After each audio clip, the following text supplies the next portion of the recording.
ഞാൻ വീണ്ടും വന്നു. പനിയൊക്കെ പിടിച്ച് ആകെ മൂടി പൊഴച്ച് കിടക്കായിരുന്നേ. ഇപ്പോഴാ ഒന്ന് ശരിയായി. ഇന്ന് രാമായണ മാസം അല്ലെങ്കിൽ കർക്കിടക മാസം 1-ാം തീയതിയാണ്. അമ്മമ്മ പറഞ്ഞു തരും കേട്ടോ. പണ്ട് എല്ലാ വീട്ടിലും കർക്കിടക മാസം തുടങ്ങുന്നതിന് മുമ്പേ കർക്കിടക സംക്രാന്തി ഉണ്ട്. കർക്കിടക സംക്രാന്തി മിഥുനമാസം 31-ാം തീയതിയാണ് വരിക. ആ ദിവസം എല്ലാ വീട്ടിലും ഒരു ചടങ്ങ് ചെയ്യാനുണ്ട്. എന്താ വെച്ചാല് വീട് അസലായി അടിച്ച് തുടച്ച് വൃത്തിയാക്കുക. വീടിന്റെ ഉമ്മർപ്പടി പാറകത്തിന്റെ ഇല കൊണ്ട് ഉരച്ച് കഴുകുക.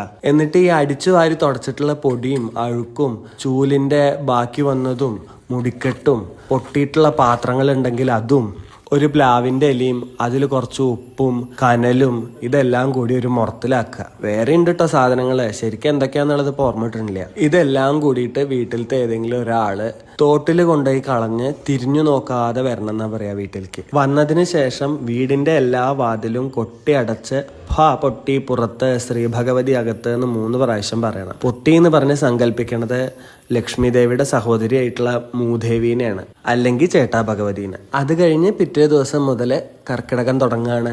രാമായണം വായിക്കുക, മച്ചില് ദശപുഷ്പങ്ങൾ വെച്ച് പൂജിക്കുക. അങ്ങനെ പിന്നെ ഞാൻ സ്കൂളിൽ പഠിച്ചിരുന്ന സമയത്തെ രാമായണ വായന മത്സരം തുടങ്ങി. അപ്പൊ എനിക്ക് അതിൽ പാർട്ടിസിപ്പേറ്റ് ചെയ്താൽ കൊള്ളാന്നൊക്കെ ഉണ്ടായിരുന്നു. പക്ഷെ എനിക്ക് രാമായണ വായനയെ പറ്റിയിട്ടൊന്നും അറിയില്ല. അന്നാണെങ്കിൽ മത്സരത്തിന് വായിക്കാനുള്ള കാണ്ഡം സുന്ദരകാന്ഡമായിരുന്നു. ഭയങ്കര കഷ്ടമുള്ള കാണ്ഡമാണ് സുന്ദരകാന്ഡം അധ്യാത്മരാമായണത്തില്. അവസാനം അമ്മമ്മയുടെയും ടീച്ചറുടെ അമ്മയുടെയും എല്ലാവരുടെയും ഹെൽപ്പ് കൊണ്ട് എങ്ങനെയൊക്കെയോ അത് തെറ്റാതെ അക്ഷരസ്ഫുടതയോടെ അങ്ങോട്ട് വായിച്ചു.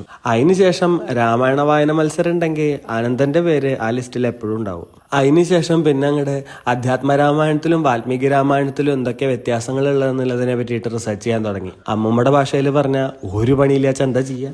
അങ്ങനെ അവസാനം എൻ്റെ ഒരു അഭിപ്രായത്തിൽ ഒരു കൺക്ലൂഷനിൽ ഞാൻ വന്നു.